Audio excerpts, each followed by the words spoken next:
యాదాద్రి భువనగిరి జిల్లా ఆత్మకూరు మండలంలో దశాబ్దాల కాలంగా పెండింగ్ లో ఉన్న బునాదిగాని కాల్వను త్వరగా పూర్తి చేయాలని లేదంటే ఉద్యమం చేస్తామని సిపిఐ రాష్ట్ర కార్యదర్శి చాడా వెంకటరెడ్డి పరిశీలించారు. ఆత్మకూరులో కాల్వను పరిశీలించిన అనంతరం చాడా వెంకటరెడ్డి మీడియాతో మాట్లాడారు. మొత్తం 98 కిలోమీటర్ల ప్రాజెక్టులో 53 కిలోమీటర్లు మాత్రమే పూర్తి చేశారని, ఇంకా 35 కిలోమీటర్లు పెండింగ్ లో ఉందని చెప్పారు. 23 ఏళ్లుగా ప్రాజెక్టు పెండింగ్ లో ఉండడం శోచనీయమన్నారు.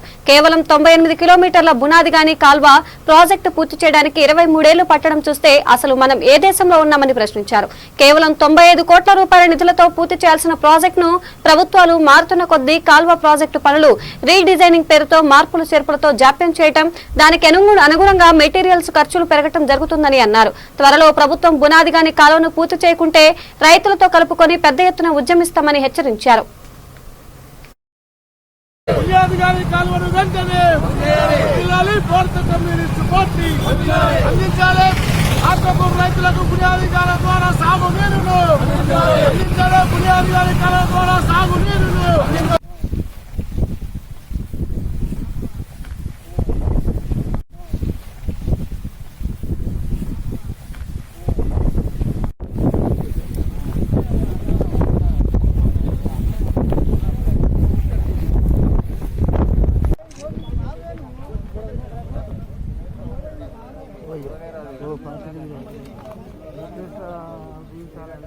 లాస్ట్ బస్సాపూర్ ఈ ప్రాంతానికి నీళ్ళు వస్తూ ఉన్నాయి. దాదాపు 650 అడుగుల ఎత్తుతోటి, మీటర్ల ఎత్తుతోటి వస్తూ ఉన్నాయి. ఈ సందర్భంగా మేము ఇక్కడ చూస్తున్నది బునాదిగాని కాలువ. బునాదిగాని కాలువకు సంబంధించి చూస్తూ ఉంటే ఇది ధర్మపురి మంగళం దాకా ఉన్నది. అంటే మా దగ్గర ధర్మపురి వరకు సౌరం చేస్తారు, మళ్ళీ ఇంకోరం పోతారు అంటే ఆయన ఉంచుకుంటారు అన్నమాట. అట్లా ఇది ఎట్లుందంటే ఆడింత అవసరం.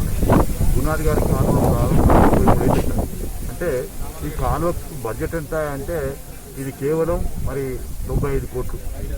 దీన్ని కూడా పూర్తి చేస్తానికి లేదు. ఇంకా 2-3 స్కీమ్ కలిపితే 200 కోట్లు.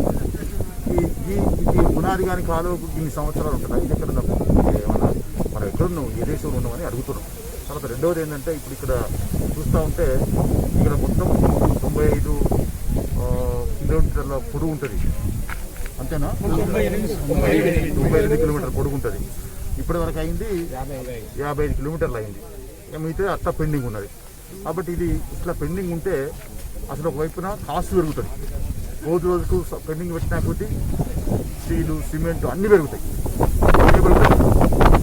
అంటే తడిసి ఈ బునాదిగాని కాలువ కూడా ఏం ప్రభుత్వం ఇది, ఎందుకు ఈ నిర్లక్ష్యం? అందుకని మేము ఈ సందర్భంగా ప్రత్యేకంగా మరి ఇక్కడ వచ్చినటువంటి మా పార్టీ నాయకులందరూ కూడా చెప్పారు.